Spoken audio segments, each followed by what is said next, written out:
One of the most common genres talked about here on BookTube and at any bookstore that you go to or in any book community that you visit is LitRPG. My name is Brian Bell. This is BellTube. I've been reading LitRPG for the better part of 13 years, since 2012, and I have read hundreds and hundreds of LitRPG books. Today we want to do a couple of things. I want to make kind of an essential primer, call it a LitRPG 101 for people who really do not know anything about the genre, but have a bit of curiosity to find out what it is before committing to a book. That's what this is for. If you are already familiar with LitRPG, this probably is old news to you, but stick around, maybe you'll learn something, who knows.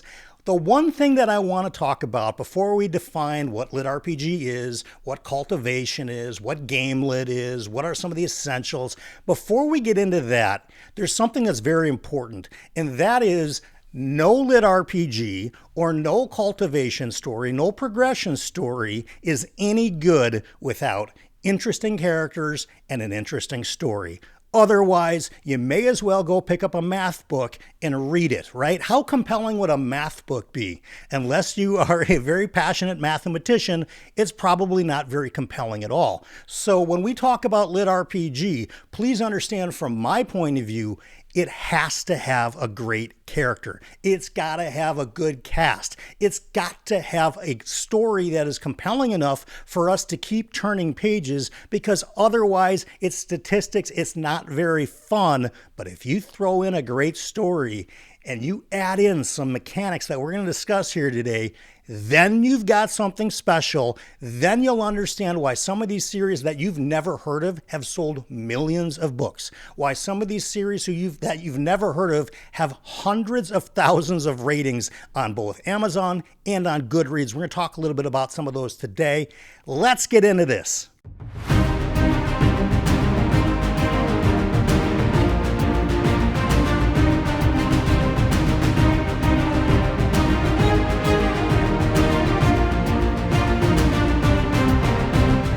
So what is LitRPG? Okay, by definition, it stands for literary role-playing game, right? So you've heard of a role-playing game before, Dungeons and Dragons being the most obvious one. This is a literary way of incorporating those kinds of stories into a book while retaining some of the game mechanics that you'll get in a tabletop game or a video game.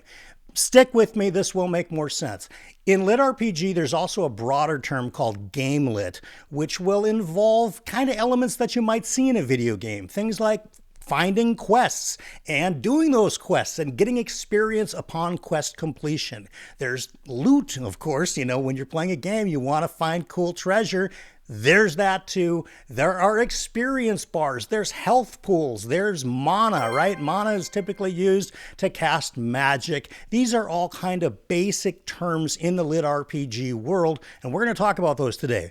One thing we're not going to get a ton into, but I do want to bring it up, is the sub-series of cultivation, right? So typically when we talk about LitRPG, we're either talking about LitRPG over here, which involves some pretty clear game mechanics, right? We know exactly what it's going to take to move our character higher up in terms of skills, higher up in terms of abilities, right? There's a clearly defined number or system or something that tells us what that's going to be.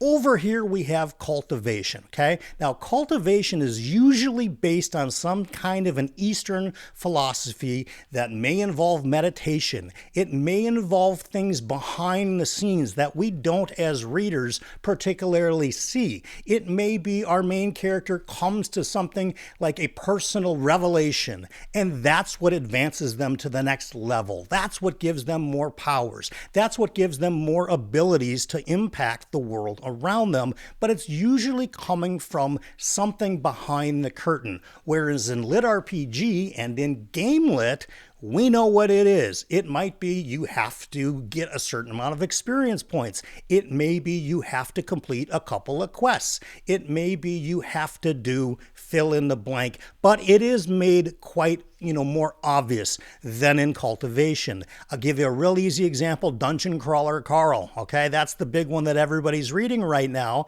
And we know for Carl and Princess Donut to advance, they have to get to the next floor of the dungeon. It's clear. We don't have any questions on how they advance. We know they have to go to the next floor.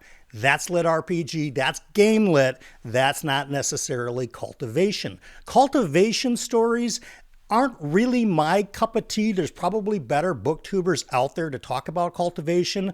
The one big one that probably most of you have heard of is Cradle by Will White. Now, Cradle has our main character evolving and advancing through real personal kind of meditations, personal enlightenment. Again, kind of that Eastern vibe to it. It's not really my cup of tea, but there is a huge audience for it. Cradle has sold millions and millions of books, so there's plenty of people who like it.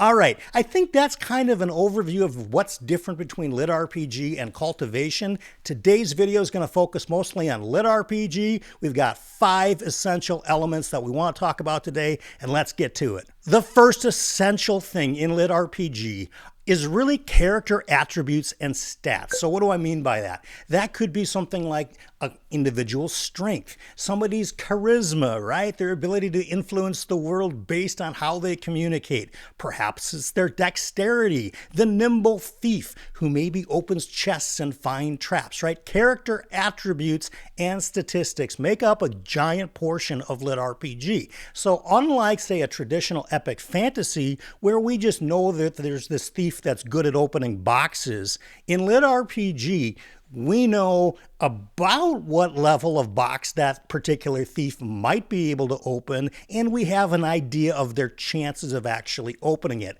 It basically gives us a little bit more depth to the action rather than kind of, well, because the author says so. Think of it in a way almost hard magic versus very soft magic.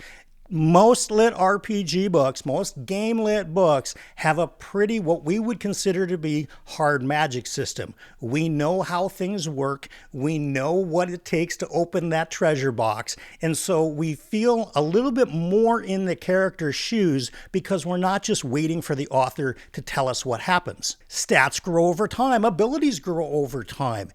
Again, these are things that we are following in the footsteps of the main character, and many times in lit RPG, like I've said in prior videos, our main characters, and I'm not going to get into a ton of specific series today, but our main characters come from Earth, and they're somehow transported elsewhere. It could be to another planet, it could be to an in-game video game system on Earth. They are taken, though, from Earth, and we have the same sensibilities that our main character does. So when they start to advance their statistics, when they start to get their attributes, we can imagine ourselves in their position, thinking about what kind of character would I make in this particular situation. Would we put all of our abilities in strength and go around just beating the crap out of stuff? Would we put things into wisdom where we can maybe be healers? Would we take attributes and put them into mana or magical or intelligent powers that all of a sudden this world of magic is completely open to us? It's a ton of fun to be able to think in those terms, and that's a huge element of lit RPG. And really the build that that character makes, right? Where they put those attributes, where they build their character stats, that is going to influence the tension of the story, right? Because if we've got a main character that all they've done is put all of their attribute points into brute force strength, and something comes up where they need to use communication skills or they need to have great intellect, we already know where there's going to be some, separation in the character's ability versus what they need to get done. That's why we have different party members, and we'll get to that in a little bit. A really good example, by the way, of book series that show these stat kind of boxes regularly, and when I say stat boxes, all I mean is what your character's particular abilities are. They're called stat boxes. They show numerical values for every attribute, your strength, your intelligence, your dexterity. Those are typical D&D ones. A lot of lit RPG authors will invent their own, kind of like us booktubers when we make a tier list, right? Sometimes we'll use the very generic S, A, B, C, D, tiers. Others of us will change the names of S, A, B, C, D to something else, but you as a viewer, you know what we mean. Same goes for LitRPG authors. Sometimes they don't call it strength, sometimes they'll call it something else, but again, as a reader, you can intuit what they're trying to do. It builds great story tension, and like I was saying, the book series The Land by Alaron Kong started, I want to say, in about 2014 or so, and there's stat boxes all over the place. Now, here's the cool thing. If that's not your jam and you're physically reading them, you can just kind of flip by them. They're there for depth. They're there for you to understand what's going on with the character. But most of the time, those stat boxes, as long as you kind of have an idea of what they say, you don't need to get completely into the weeds about it. And you can enjoy the story without knowing every tiny little detail. And for me, that's what makes great lit RPG, right? If I have an idea that, okay, the character's main ability is strength, that's all I really need to know. I don't need to know it's 38, right? Neither do you. Now, for those of you that love lit RPG, for those of you who love tabletop games, that's included. You may just be so excited that that strength number is 38, right? Because that's your jam. It's in there for extra depth, but not required for the story. And that's where we really get into good lit RPG versus not so good lit RPG. Not so good lit RPG relies too heavily on stats and attributes and game mechanics rather than a compelling story. That's where you're going to get people that go, I don't want to read about somebody who has to kill 1,000 rats to level up, right? It's boring. There's nothing compelling about that story. However, if there's great story and these character attributes and statistics influence that story and drive the story forward, then you've got something special. Let's get to the next essential. The next essential I'm calling leveling, experience, and loot. These are three things that you're going to find pretty much across the board in good lit RPG. Characters start at a low level, they progress and they get up to higher levels, and we generally have a good sense of what it takes to move up for those levels. Loot is a huge part of lit RPG. So what is loot? Loot could be treasure. Loot could be equipment. Loot could be things they find in the world, right? They find this treasure box and they open it up and it's got amazing magical swords or gear or whatever it is, potions. It doesn't really matter. Loot could be found on enemies, right? So they dispatch of the villain or whatever and they grab whatever the villain was using. Maybe it's a cool staff. Maybe it's an empowered ring. Whatever it is, loot is a very significant part of lit RPG along with leveling and experience. Again, that makes it unique to this genre. We know what it's going to take to move up to the next level, or we have some kind of, I want to say, basic idea, but part of the fun of the loot system is that all of a sudden our characters have abilities that they might not have 2 chapters ago because of an item they found in the world. And that makes it cool, right? So imagine you're reading some book and all of a sudden 3 chapters later, that character can fly, right? So that's introducing a totally new way that character can interact with the world and influence the world, and that's what the loot system really does, and that's absolutely what leveling does. The higher level you go, clearly, the stronger you are, the smarter you are. Wherever you've put your attributes, wherever you've put your main statistics, they're getting better, and you're able to influence the world in that much more of a significant way. Let's move on to the third essential. The third essential in lit RPG are skills and ability trees. So we may start off as a level 1 swords person, right? Or a level 1 archer, or a level 1 mage, whatever it may be. But as we progress through that second essential of level progression, right?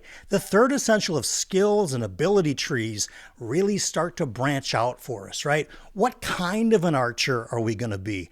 The series The Primal Hunter is a great example of that, where he starts off as a basic, just a normal archer, a guy with a bow and an arrow, and a basic one at that. But as the books move on and as our character gets stronger and levels up, they can become highly specialized. Maybe he's a stealth archer, right? Maybe he's an archer of fire magic. Whatever it is, we get down the road load of branching skill trees. If you've ever played the game Skyrim, you know exactly what I'm talking about, where you might start off as a fighter and then all of a sudden you get different branches to choose from. Do you want to be more of a guardian type of a character, right? That frontline tank that absorbs damage that, you know, all of the other enemies are focused in on, so your magic casters and your archers and everybody else gets to shoot their shot at the, you know, enemy. Are you that type of a fighter? Are you more of a brawler that just goes in completely bonkers, right? Hands and fists and boots and feet and you name it, that's that type of a, you know, fighter. Or are you a martial artist? Whatever it is, you may start off as a level 1 warrior or a level 1 fighter, but as you grow and as your levels move up, you can specialize. And that gives us all kinds of story abilities within the lit RPG genre, because there's a big difference if your main character is a monk versus, say, like I said, one of those guardians, one of those big lumbering tanks, right? Because just in your mind, visualize it. How is a monk different than that big kind of dude in the middle or dudette in the middle just taking blow after blow? They're totally different. It informs the story different. So those skill trees and those ability branches really specialize in what we get. Now, I love some of the lit RPG that we'll talk about here maybe towards the end. I'll give you some of my favorites. We've got main characters that are so specialized as these books go on, and a lot of these series are quite long, but it's great. You might say, well, doesn't it get boring? Not if they're leveling up all the time, not if they're getting new abilities and new progressions. It's great. And new loot. I'm a big loot fan over here. Oh, and I should also say, sometimes like a video game, when we talk about branching skill trees and branching ability trees, you have to get to one before you can get to the next, right? So think about it as like an unlock. You become X, but you really have your mind on Y, but you've got to get to X before you can get to Y. I think that kind of self-explains it a little bit. Let's get to the next one. So really one of the biggest essentials that you're going to find in lit RPG are game systems and user interface menus. Yes, these are the pop-up screens that a lot of main characters in lit RPG see in their field of vision. So imagine it. Instead of looking down at your cell phone, right, you have a hologram of whatever your cell phone really would say, but it's right in front of your face without a device. That's all a display really is. That's all a user interface really is. And in this type of a genre, it's hugely important because you can see your stat sheets. You can have interaction with the system. So what is the system? The system is the overarching rule maker of whatever world we're in. Many times it's an AI. Many times it's a pantheon of gods that have established the system. Many times it's great cosmic entities that have built the system, but they all communicate how the system works through a user interface. Again, that is something very unique to lit RPG that you're not going to see in fantasy. You're rarely going to see, if ever, in science fiction. It's one of my favorite pieces of it. And I like the idea of having these systems with minds and consciousness behind it, because many times we're able to see how that system or the pantheon of gods or the AI or whatever it is that created it reacts to our main character's choices. Because let's face it, we're not just following any old lit RPG character in the world, right? It would be a boring story. We're following somebody of significance. And generally, and almost, I'm not going to say always, but a lot of the time, our main character comes up against the system or wants to do things outside the system norms. And through those interfaces, it could be achievements that they see. It could be two-way communication. Some books have that as well. That's where we really start to take off, because it's awesome having that interaction with a main character who's got something so significant to do. They are able to not only use a user interface, but can almost have a two-way communication through it. It's super cool. And of course, sometimes those user interfaces that are the voice of the system, sometimes they're really funny, right? Think about Dungeon Crawler Carl in the AI. That can be hilarious. Sometimes they can be very helpful, where they're trying to get that character moving in a very certain direction for their own goals.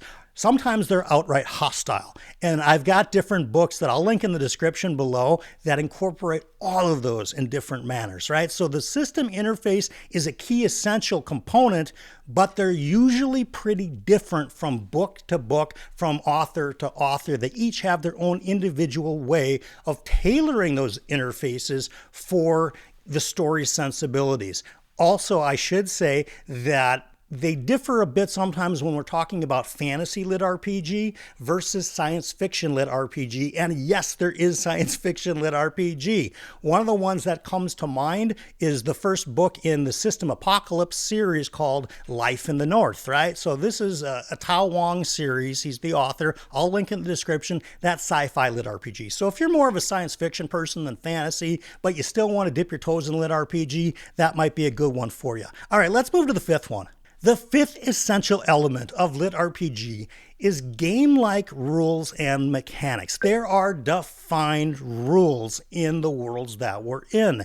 You just can't go do anything you want at any time outside of whatever the system has put together. There could be cooldown timers for certain powers. Well, what is a cooldown timer? That's if I use a certain ability, I may not be able to use that ability again for X period of time. It could be 5 seconds, it could be 5 hours, it could be a month, right? So there's a certain mechanic to how we can use our abilities. Now, the cool part about good lit RPG is that it explains those pretty well. It doesn't need to go so far into the weeds that we get bored with it, but just enough to know that if I've cast a certain spell, I can't do it again for another day. That's all you really need to know, but cooldown timers are a thing, right? So are power kind of combinations where if you combine this with this, you get something entirely different. Again, that's something that lit RPG offers that fantasy generally doesn't. By the time you get into fantasy where you get people combining powers, it's almost like experimental, fantasy, right? Think about Hogwarts where they're in potions class and the one kid is throwing this into the cauldron and throwing that in the cauldron and just see what happens. That's a bit experimental and it doesn't really apply in lit RPG. In lit RPG, we figure out pretty quick if we combine this with this, we're going to get something else. We don't always know what it's going to be, but it's generally going to be something useful down the road, which really kind of brings out that curiosity factor, right? So we know we have this ability. We know we have that ability. How would they synergize? And would they synergize into something altogether different and unique? And that is a really cool essential. And in this game-like world rules kind of essentials category, there's always that exception to every rule, right? So we know that we've got this kind of defined way of how things are going to go. Almost inevitably, a main character tries to break those rules. And it's great as a reader to sit back and find out what happens to either the character or the system itself or the environment and the world and the supporting cast when they go against established rules. They always try to break the rules, right? You probably know people like that in your own life. It's a cool element that you can't do in other genres because they don't have such clearly defined game rules as part of the world building. So we've talked about 5 essentials here, 5 things that really are required to make lit RPG lit RPG. If you're wondering where to go to, find these great stories, obviously most of you have probably heard of Dungeon Crawler Carl. I read that series when it first came out. I was one of the first people to listen to the audiobook. I've been shouting on the rooftops for years, probably 6 years, about Dungeon Crawler Carl. It's awesome that it's becoming mainstream. There's other ones that I absolutely love. He Who Fights with Monsters, Awaken Online, The System Apocalypse. There's just too many to list off the top of my head, but I will throw them in the description. There's also some that I don't particularly love. So if you've got questions about any of these, particular series, throw them in the comments, and to the best of my ability, I'm going to answer them for you. We also have some folks here in the BellTube community that have read as much lit RPG, and in a couple of cases, more lit RPG than I have, if you would believe that. And if I can't answer the questions, there's certainly other people here that can. That's going to get me to the one for the road today. And if this is the first time you've ever seen me on camera, at the end of every video, I do something called a one for the road, where I want to share kind of a final thought as the video concludes. Today's one for the road is to not poo-poo LitRPG. It is one of the reasons why I started this channel in November of 2023 to begin with. I didn't see a whole lot of great booktubers out there talking about LitRPG ever. And this blew me away because I knew there's millions of these books sold. There are hundreds of thousands of rating and reviews all over Amazon. And I just couldn't figure it out. And it wasn't until kind of recently I interviewed an author named James A. Hunter. And he's got a couple of amazing LitRPG series. I'll link them below in the description. But what he told me was 75% of LitRPG readers never read outside LitRPG. So then it started to make a little bit of sense to me, saying, you know what? I bet you 75% of science fiction and fantasy readers never get into LitRPG either. That gate kind of works both ways, and it's not a real gate.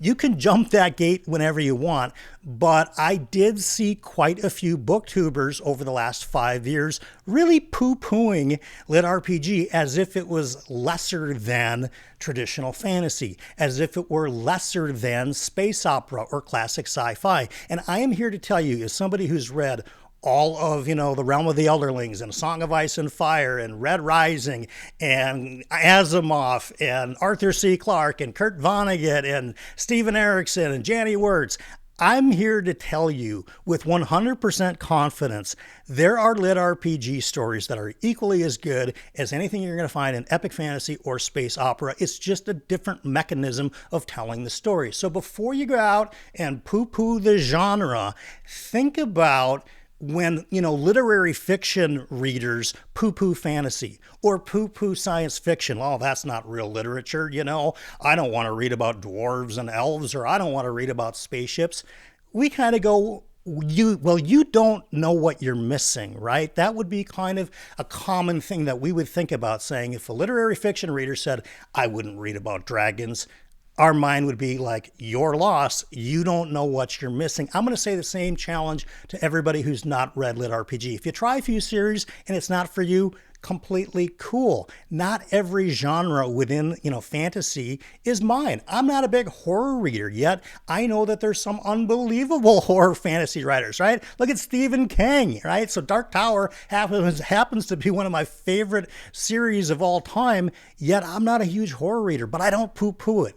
I've at least given it some chances, and I think you owe it to yourself as a reader, as this wave of LitRPG is now hitting the mainstream, do yourself a favor and find out what it is, because I suspect there's probably a story with your name on it that's going to convince you, while it may not be your favorite new thing, it's better than you thought it was going to be. That's what I've got for you today. We're going to do more LitRPG videos on this channel because, again, when I started this channel, I noticed that very few booktubers were actively talking about it. And I wanted to be one, right out in the forefront doing that. Stay positive, everybody. And of course, here's your fortune.